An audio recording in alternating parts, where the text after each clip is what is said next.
if you have a business and you're selling products online, that you really need to focus on shipping costs. That is going to be what is going to make or break you. Shipping costs continue to get more expensive. And right now I'm out to go do a delivery for my business and ship something out.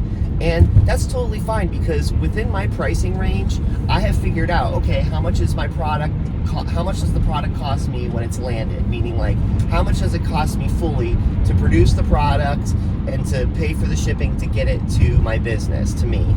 And then how much am I gonna sell it? And I have to include the shipping cost in there. Now you have two options. You can do free shipping, so that means you're putting the shipping cost within the price, and you're saying, okay, if I include what I have to pay for shipping to ship it to my customer, I'm still gonna make a profit. Or you sell it and then have the customer pay for shipping. But a lot of times it's very convenient, and it's a mind game situation where if you put free shipping on there, somebody is automatically going to most likely buy that, versus if they have to pay for the shipping, just because oftentimes it looks better and it's just one less click that they have to do, one less thing they have to add to the price as they're continuing to shop, because a lot of times they're not just buying your item, they're buying other items too. So just something to think about, because in the end, not only are you doing that, you also have to think about return costs.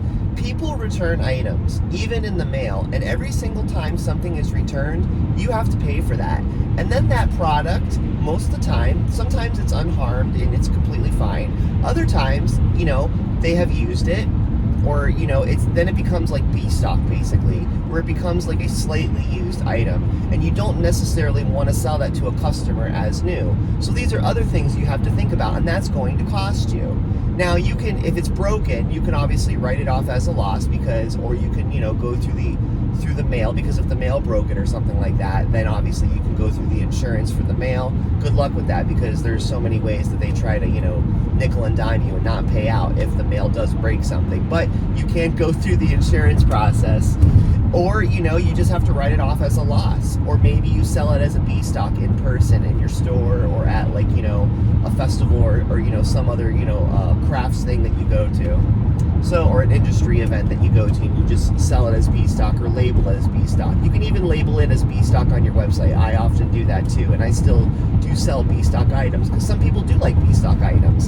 So these are just a few little intricacies you have to think about when you're doing shipping and receiving, especially as a small business, because shipping costs will eat you alive. It will make or break you whether you have a profit or not, or whether you're even making any money. And it's a lot of reasons why retailers are still keeping brick and mortar stores. So like, for instance, like you have like Target or JCPenney, they still often have brick and mortar stores because people like to go to brick and mortar stores. But just to deal with returns and shipping costs, it's actually cheaper for them to have a brick and mortar store where people can go in to do that, versus then putting it in the mail, because again, it just eats their profits. And if you're doing that on a huge, large scale, like these companies are, because obviously they service hundreds of thousands of customers, then yeah, it can get really, really expensive. And as a small business, we oftentimes don't have that luxury. So if somebody's going to return something to you in the mail, it's going to cost you. So these are things you really have to take into consideration, and you have to manage with your costs and how much you are charging customers. So you have to think to yourself, how am I going to stay reasonably priced so I can attract customers, so I can provide a valuable product for a good price while also keeping a profit? It's complicated, it's a puzzle, but it's fun. So shipping costs, e-commerce, definitely something to consider when you're doing your business. All right, I'll see you guys in the next video. Thanks for listening. Bye.